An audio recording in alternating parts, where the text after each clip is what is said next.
Hey guys, in this video, I'm going to teach you how to use the Box Office app from start to finish. So if you're looking for something specific, feel free to use the video chapters to jump ahead as needed. But if you're brand new, let's hop in. I'm going to start at the very beginning. So the Box Office app is going to pull in all of the fields and options that you have built into your page so that you can make sales easily on site. So before we hop into the app, I just want to bring a few things to your attention. First, here in your page builder, you're going to notice that you have the option to designate certain ticket levels for box office only. And this is really handy if you have certain ticket levels that you want to sell online and certain ticket levels that are only available on site. So to set that up, you're just going to come in here and designate which ones are for everywhere, which ones are for online, and which ones are for box office. So that should be a pretty handy setting moving forward. Don't forget to hit done to save your changes. Another thing I want to point out is to utilize the app, you're going to need to set up an app key. So to do that, I'm going to hover over on site and select box office. And here you'll see the option to generate that key. You just want to label it for your reference and create. Now, let's hop over to the app and I'll show you what that's going to look like. All right, so when you open up the Box Office app, this is going to be the first screen that you see. So first, you're going to want to give this device a name, and this is for tracking purposes later. So you can name it anything that makes sense for your event, and then you're going to enter in your device zip code, and then you're going to enter in your token. This is that key that we just generated inside of our page builder. That's what references all your data and pulls it into the app. Next, you're going to want to enter in the cashier's name. So whoever is making those on-site sales, again, this is for tracking purposes later. Go ahead and put that in here. And then you want to enter the starting amount of cash that they have inside of their till. And this will help you keep tabs on their starting and ending point. And I'll show you what that looks like as we go here. So this screen is already pulling in, as you can see, all of your ticket levels as well as merchandise options that you have set up on your page. All you have to do to add them to an order is use these little plus icons here on the right, and it's going to mimic whatever you have set up on the page. So in this example, I have a name and phone number required for that ticket. It's going to do the same thing here in the app.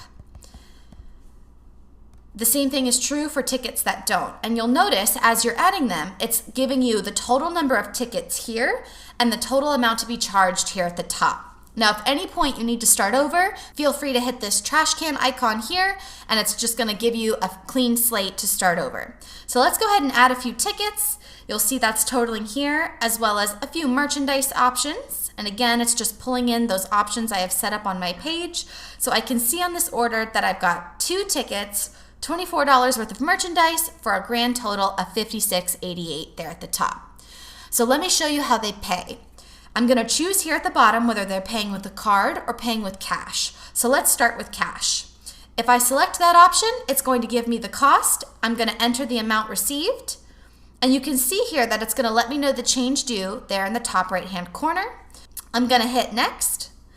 And it's going to ask me for their name and email. Now, this is really important. You do not have to collect an email on this step, but if you don't collect an email, you won't be able to refund it through our system later. So that's going to be a decision that's up to you and the person making the charge. So in this case, I'm going to skip it.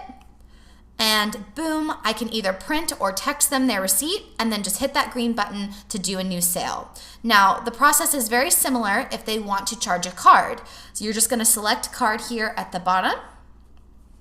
And you'll notice that it's not currently connected to a swiper. So you'll need a TicketSpice swiper in order to swipe cards on site. So if you don't have one of those handy and plugged into the iPad, then you're going to want to contact our team using that chat bubble there in the bottom right-hand corner and request renting them for the date of your event. But if you don't have the swipers, no problem. You also have the option to input it manually.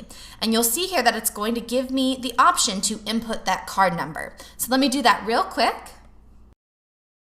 And again, very important, I have the option to collect an email here. I don't have to, but I'm going to have the same refund options. If I have an email address, I can refund it through the system later. If I don't, I won't be able to do that. So let's go ahead and enter it this time and hit complete payment. Now, let's say you submitted a payment by mistake or you'd like to undo it for some reason, all you have to do is hit this icon here in the top left-hand corner, look up that order, and simply swipe to cancel it. It's going to ask you to confirm, and there you go. Now, once you've completed running sales for your session, what you're going to want to do is end the session by hitting that icon again and clicking End Session. Now it's going to ask you to input your ending cash. So again, this is for tracking purposes. You're going to count up the amount of cash that you have in your till and enter that amount. What's handy is our system is going to give you a summary of the activity that took place during that time.